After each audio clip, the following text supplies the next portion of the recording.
mereka diputuskan, tetapi lihat bahwa bukan hanya saja sampai di situ, bagaimana cara kerja Tuhan itu sampai kepala penjara saja mau berlutut di hadapan Tuhan. Harusnya tadi dia mau bunuh diri karena takut nanti dia akan dihukum oleh komandannya karena menduga Paulus dan Silas dan teman-temannya ini melarikan diri begitu ya. Tetapi justru ketika dia melihat, menyaksikan apa yang terjadi dan dia berlari ke depan Paulus, mengantar mereka, dan dia mengatakan, dia bertanya, apakah yang harus kuperbuat supaya aku selamat begitu ya. Jadi inilah kalau Tuhan sudah bekerja itu nggak ada satupun yang bisa menghalangi. Justru di tengah-tengah kondisi yang tidak ideal bagi Paulus dan Silas dan teman-teman yang lain, justru Tuhan bekerja dengan cara ajaib sehingga kepala penjara atau sipir ini bisa menjadi percaya kepada Tuhan. Dia menanyakan, ada satu apa yang harus saya lakukan? Percayalah, kata jawab mereka, percayalah kepada Tuhan Yesus Kristus dan engkau akan selamat, engkau dan seisi rumahmu. Jadi ini luar biasa ya teman-teman. Jadi ini dampak dari apa yang dihidupi oleh Paulus, dari kehidupan mereka yang berkenan di hadapan Tuhan, dari hidup mereka yang dipimpin oleh Roh Kudus. Kita lihat melalui kehidupan mereka ada pekerjaan Tuhan yang besar terjadi. Apa itu? Yaitu orang penjara itu, kepala sipir itu menjadi percaya kepada Tuhan, dan bahkan sampai itu menerima Tuhan Yesus sebagai Tuhan dan Juru Selamat. Dan apa yang terjadi, Paulus justru mengatakan bahwa juga bahkan seisi rumahmu akan diselamatkan begitu ya.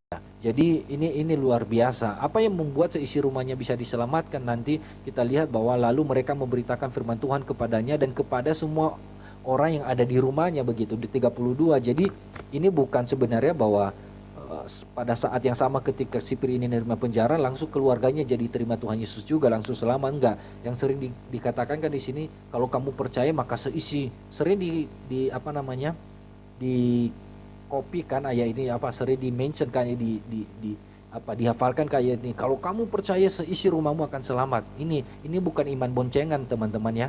Gak ada keselamatan boncengan di dalam Tuhan. Keselamatan itu adalah sekali lagi personal, pribadi masing-masing kepada Tuhan. Jadi apa yang terjadi kita lihat di sini.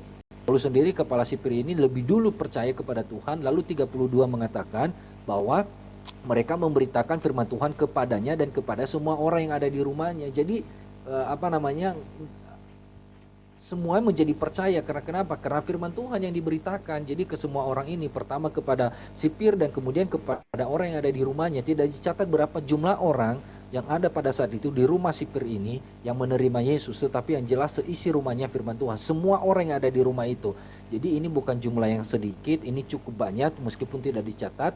Jadi bukan hanya 1-2 orang, tetapi agak banyak begitu ya kalau sebelum kita. Tapi kita lihat bahwa ketika kepala penjara diselamatkan dan orang-orang yang ada di rumahnya diselamatkan menerima Yesus sebagai Tuhan dan Juru Selamat yang mereka sebagai Tuhan dan Juru Selamat dalam kehidupan mereka secara pribadi. Jadi ini kita perlu melihat di sini teman-teman apa yang terjadi, bahwa pada jam itu kepala penjara itu membawa mereka dan membasuh bilur mereka. Seketika itu juga ia dan keluarganya memberi diri dibaptis ya. Jadi ini luar biasa, sudah jelas apa yang dikatakan oleh firman Tuhan bahwa mereka percaya dan mendeklarasikan iman ini, kepercayaan mereka kepada Tuhan melalui apa? Melalui baptisan air ya tentunya. Oke, apalagi di ayat berikutnya ya, apa yang perlu dibahas lagi menurut saya bahwa mungkin sampai di situ aja kali ya. Jadi ayat 35, setelah hari siang pembesar-pembesar kota menyuruh pejabat kota pergi ke kepala penjara dengan pesan, lepaskanlah kedua orang itu. Kepala penjara meneruskan kepada Paulus, katanya pembesar-pembesar kota itu menyuruh melepaskan kamu, jadi keluarlah kamu sekarang dan pergilah dengan selamat. Jadi tetapi Paulus justru menolak itu. Kamu udah pukul saya, udah cambuk saya, udah masuk ke penjara, tiba-tiba udah menuduhkan sesuatu, tiba-tiba main nyuruh-nyuruh aja. Istilahnya kan ini main belakang ya. Yang dilakukan oleh tua-tua ini ya, main belakang mereka. Jadi ya pembesar-pembesar ini supaya Paulus pergi secara diam-diam. Tetapi justru Paulus memberikan satu statement yang sangat baik. Tapi Paulus berkata kepada orang-orang itu, tanpa diadili mereka telah mendera kami, warga-warga negara Roma, dan muka umum, lalu melemparkan kami ke dalam penjara. Sekarang mau, oke ya, itu secara singkat teman-teman udah baca. Ayat 38, dia 37, biarlah mereka datang sendiri dan membawa kami keluar. Jadi ini supaya apa Paulus mengatakan ini? Supaya jelas bahwa Paulus, Silas dan teman-teman yang lain ini mereka tidak salah apa yang dituduhkan kepada mereka itu tidak seperti itu begitu ya. Jadi sehingga para tua-tua ini yang harus membawa mereka, pembesar-pembesar ini membawa mereka keluar begitu.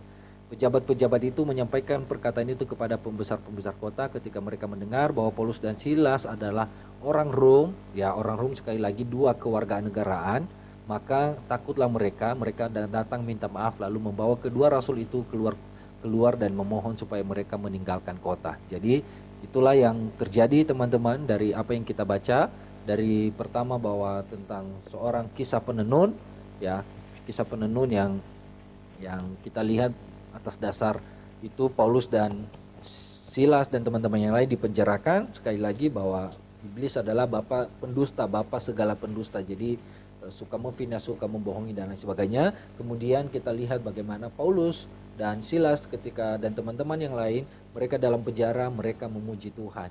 Jadi mari teman-teman tetap berdoa, tetap memuji Tuhan meskipun hal-hal yang pahit kita alami. Meskipun bahkan kadang-kadang suara kita nggak sesuai dengan nada, ya suara kita di lantai 1, nadanya di lantai 5, jadi kayak kok nggak nyambung ya, nggak apa-apa lah ya, nggak nggak perlu, nggak apa-apa nggak nyambung nadanya, nggak sama, mungkin agak miring-miring ya, nada ke kiri, suara kita ke kanannya nggak masalah ya, tetap aja nyanyilah puji Tuhan. Tuhan nggak melihat kita, kecuali kalau kita manggung atau kita nyanyi di gereja atau menjadi worship leader ya perlu juga suara agak sinkron lah dengan nada lah ya teman-teman ya. Tapi kalau di rumah sendiri atau di kamar mandi ya agak perlu bagus-bagus lah ya. Oke ya.